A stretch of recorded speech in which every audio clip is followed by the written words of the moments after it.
You're listening to the Free to Be Mindful podcast, which provides bite-sized tips for busy parents, educators, and anyone working with kids. These real talk conversations focus on mindful living, mental health, and personal growth, helping all to learn, grow, and inspire with mindfulness in mind. I'm your host, Vanessa de Jesus Guzman, educator, licensed professional counselor, entrepreneur, and mom. I'm passionate about helping folks live life with peace of mind and ease of heart while not losing their, well, you know, here we go. Hello and welcome to episode 147 of the Free to Be Mindful podcast. I hope that you're feeling good, looking good, and doing better in this world than you were yesterday. So my friends, Mother's Day in the United States at least is just around the corner.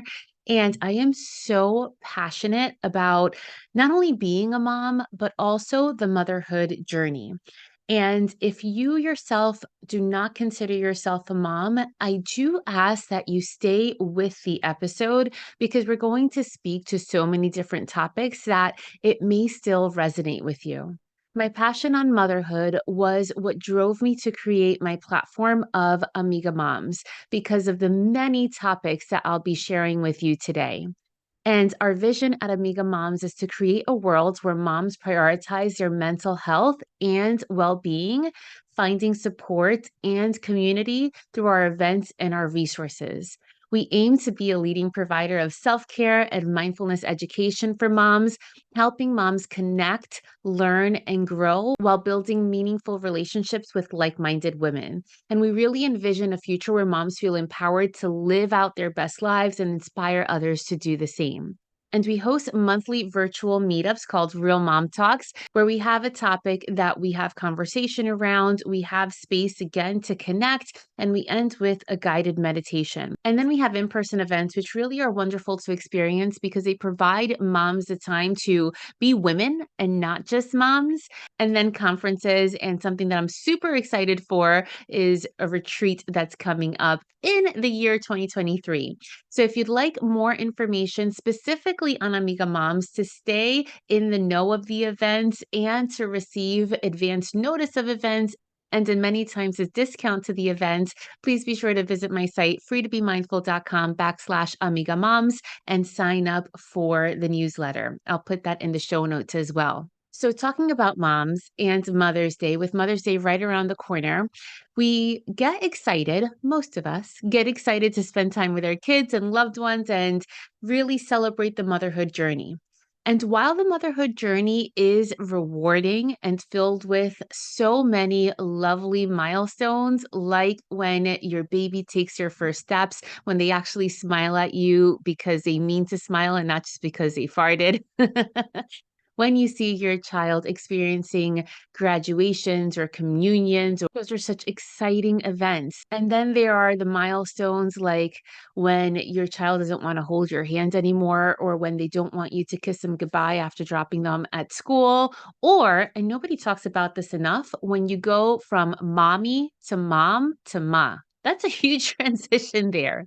And I'm going to share something with you that so many people don't like to say out loud, but it is popular opinion. It's just never stated. And the opinion is that while motherhood is filled with so much light and growth and beauty, at the same time, there is so much pain, literally and figuratively. There's so much intense emotions that can sometimes make it burdensome. And the role that we play as moms is so complex, but that's one of the things that makes the motherhood journey beautiful because it really shows us as there's no such thing as a perfect mom, just strong women that are understanding what it means to be human on this motherhood journey. So I see it all the time, from the therapy office to Amiga Mom events to events that I go to. So many times as moms, we hold ourselves to this such high standard that's based on doing something. Because as moms, of course, we're nurturers and we're bosses. We boss these little people around, and we think we almost need to consistently exercise this level of control. That means that we never let anyone, especially our children, that we never let them down. And as a mom, I get it because there's so much that pulls you into 1,000 different directions. You may be a working mom, you may have your personal life, your girlfriends, organizations, and then you have your kids, and then the expectation of family as well. And it's almost as though you're expected to run a seamless household, support your family, spend time with your friends, raise these perfect children, and then you got to look good while doing it all. And we have to ask ourselves, is that realistic? And is it even healthy? Because so often we're such highly capable women and we have life experience of managing stress, a lifetime of experience of managing stress. But the parenting gig is different because, yeah, we love our kid. There's no denying that, even through the tough times. And we do our best. But sometimes it seems that no matter what we do, things result in tears and screams, and sometimes it gets ugly. And sometimes it's your kid, but if we're being real, sometimes it's you and me too. So that is why I really am passionate about creating a space within the therapy room, within Amiga Moms, that really allows for motherhood to be real and not for this illusion or facade that makes it out to be perfect when it's not, because it's not supposed to be. I think it starts with society and celebrities that set such a high bar on what we should look like and what we should do and how motherhood should be. And if you aren't a mother, stay with me here because I'm going to keep it real with you. And for my moms out there, you know exactly what I'm talking about as I mentioned these points. Because the pregnancy process, for example, can be beautiful. It can be a gorgeous time, or it can also be a high anxiety provoking time of life. There's just so much to keep in mind. And then the birth process may be easy, or you can experience complications leading to a C section or even traumatic birth stories, which are scary because I myself have experienced that. Society tells us that a pregnancy is 40 weeks. Some go over. I was 40 weeks and 5 days, and some just give birth at 20 weeks, which is also, again, scary. And we see all these pictures and videos of walking out with a baby in hand. But for so many of us, we walk out of that hospital with no baby, regardless if you gave birth at 20 weeks or at 40 weeks and 5 days, like myself. And I can't even explain to you that dreadful feeling of walking out of the hospital if your child is in the NICU because of a myriad of reasons. And then even wait after the birth. I want to tell you folks that at least 8 weeks after giving birth, you may still look 4 months pregnant. And that's okay because that's a reality. And celebrities have this bounce back factor that all of us don't experience unless you have a sleep nanny, which was new to me, a chef, a housekeeper, a personal trainer, personal assistants, and other helpers. It can be really hard to get back to it, meaning to get back to looking the way you looked or to doing the things you did before having a child because it's a life changing experience for the rest of your life. So it may not ever quite look the same. I call the period after giving birth, those 3 to 6 months after, the fourth trimester, because it is tough. And it seems like many moms don't talk about it. And in my personal opinion, they either don't talk about it because they're putting up a front trying to give off this perfect look in life, or because it's so traumatic that they actually repress it and are just looking forward instead of looking behind themselves. So the truth is, my friends, that motherhood is raw, and it's important to understand a few things of what this really means, but then how to put yourself first, which sounds selfish, but is so necessary, especially if you are a mom, because as we always hear, we cannot pour from an empty cup. So know that experiencing different things during your motherhood journey is natural. And it's important to destigmatize what comes along the journey. Because whether you're a new mom learning to navigate what it means to be a mom, or whether you're someone that stepped into the role of being a mom as a stepmom, or perhaps just as a caretaker of somebody else's children, or maybe you're a mom who has several kids who isn't new to the process, you know that every day is about learning about yourself, learning about your children, learning about the parenting styles, the boundaries, the ups, the downs, all the things. And it's okay to feel the ups and downs because they are ups and downs and good and bad. And it's even more important to talk about it because every day, every child, and every experience is completely different. And it's important to talk about these experiences, to listen to others talk about these experiences, and to normalize the differences and know that there's help out there, especially if you need it, because with the help, everything can be okay. It's also important to know that love is not conditional. The people in our lives, including our kids, love us because of and despite of who we are. They acknowledge our good qualities and encourage us to work on those qualities that we ourselves may not be so proud of.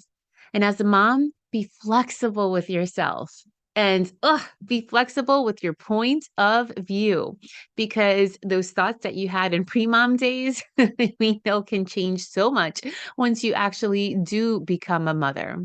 And view yourself through a positive lens, no matter what the experience, because there's too many things outside of our own minds that sometimes bring us down that we ourselves need to work on bringing ourselves up. So love yourself and love the journey that you're on. And by doing and experiencing all this love, hopefully that removes the stigma of what being an ideal mom or a perfect mom should look like, because there is no ideal mom. There is just you.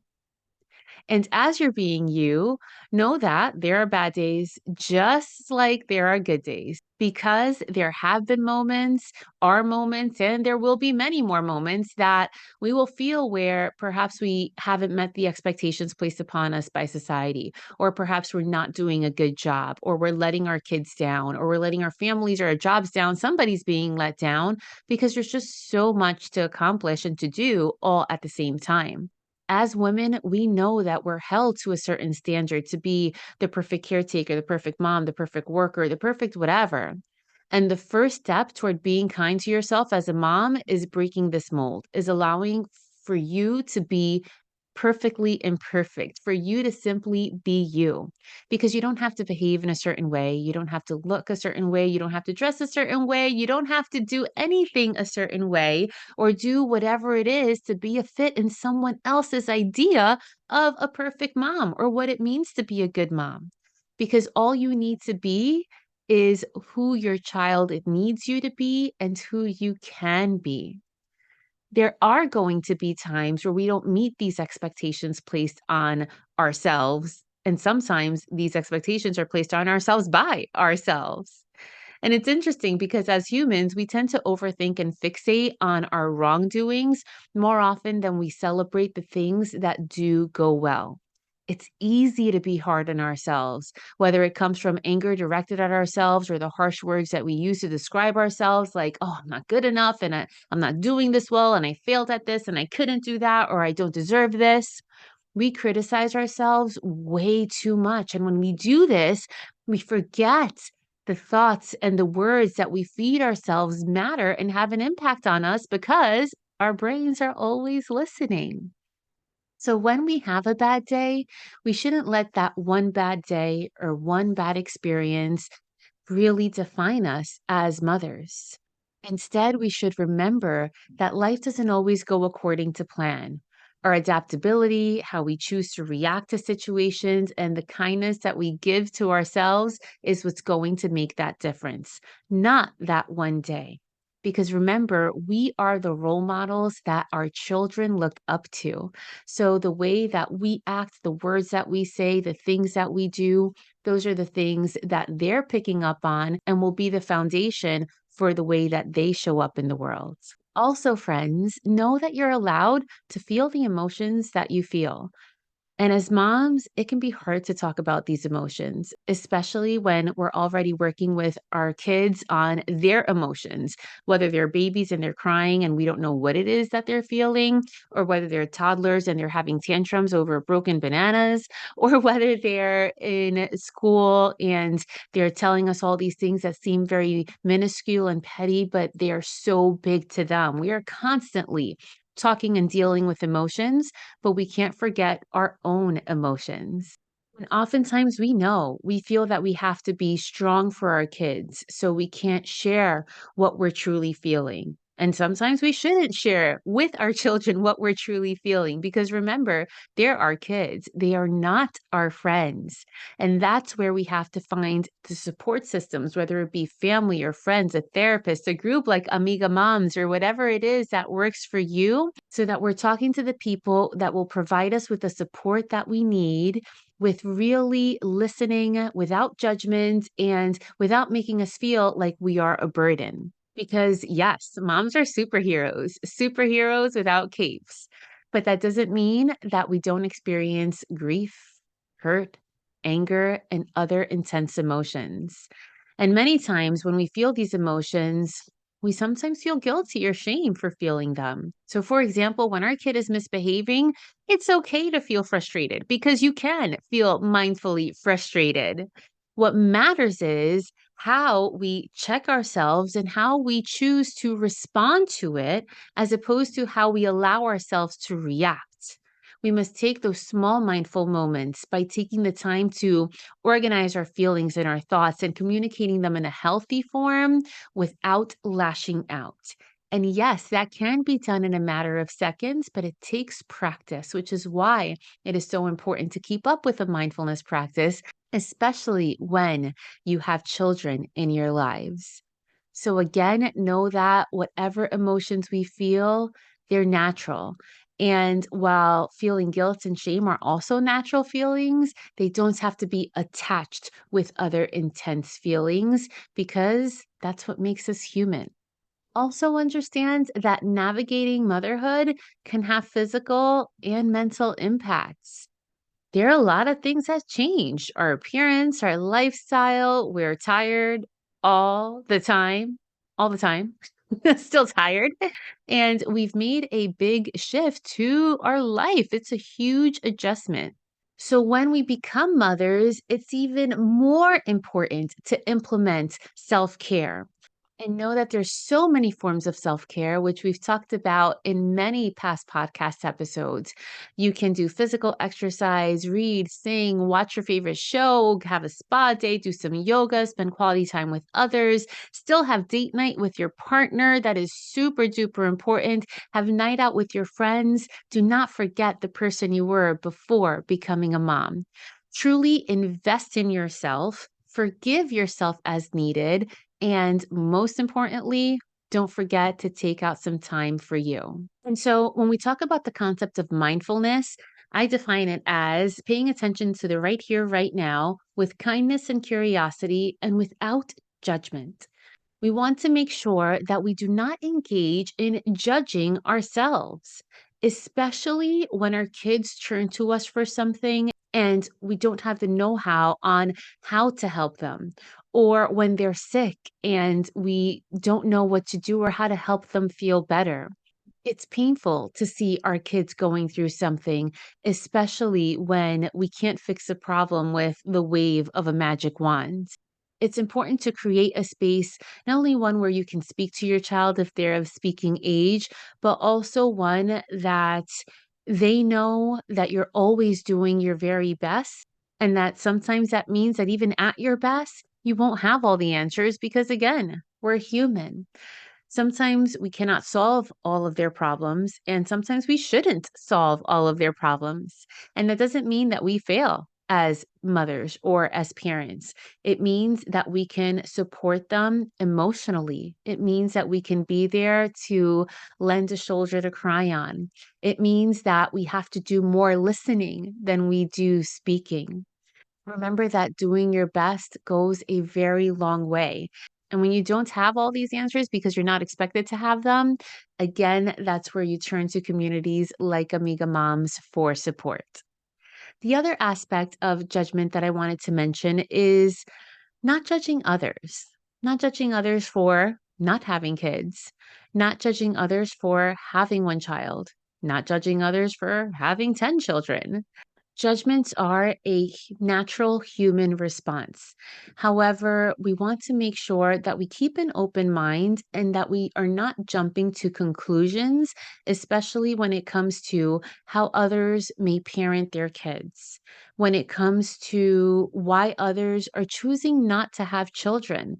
Maybe it's because of a medical reason, or maybe they just want to live their best lives and give back to their communities or to children in their lives that don't happen to be their own, or to each other, or live a life, with religion. There's so many reasons why someone may not want to have their own child, and they shouldn't be judged for it.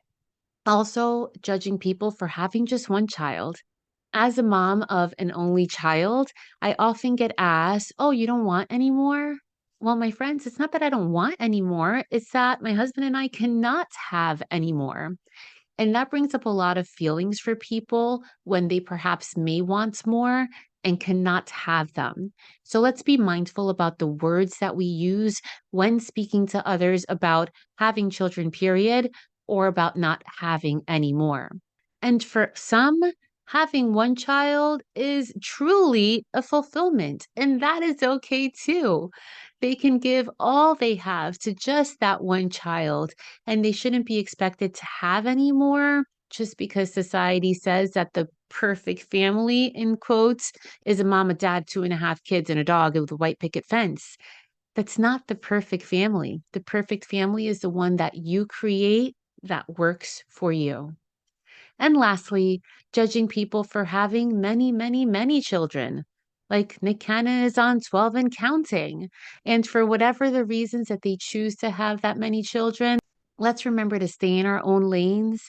And instead of providing judgments, providing support to those who may need it.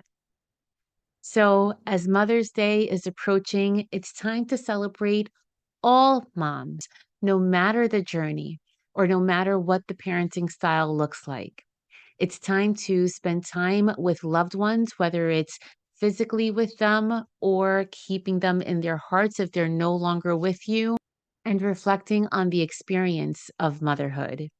Understanding that sometimes motherhood doesn't carry a positive experience for everyone, letting judgment leave that aspect as well. And again, instead, supporting people who need our support. This Mother's Day, I hope that you are able to celebrate with those people important to you, and that we're able to celebrate it by embracing those we love and by being the best versions of ourselves. I now invite you to join me on this short guided meditation.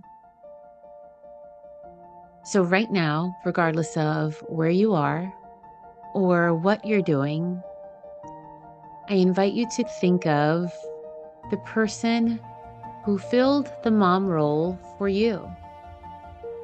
Maybe it is your biological mother, maybe a stepmom, an aunt, a godmother, a close friend, a teacher, any person who filled those shoes, who taught you important lessons and maybe more. Whether that person is here present on this earth or in your heart and spirit, send some kind wishes to them. After this podcast, you can choose to pick up the phone and call or have a conversation with them just in your thoughts. Or you can think of these kind wishes to them of things you wish you could say and perhaps are not able to, and think of all they've meant to you.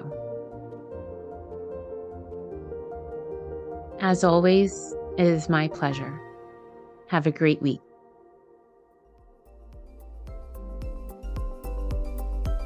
I hope you enjoyed this week's show. It would mean a ton if you took this moment to review the Free to Be Mindful podcast on the platform you catch your favorite shows. That quick and easy act lets me know what you enjoy, and it helps others find the podcast too. And of course, don't forget to subscribe so you can listen along next week. In the meantime, I welcome you to catch me on social media at Counselor V de Jesus. And as always, remember, in a world where you are free to be anything that you want to be, you are always free to be mindful. Catch you next week.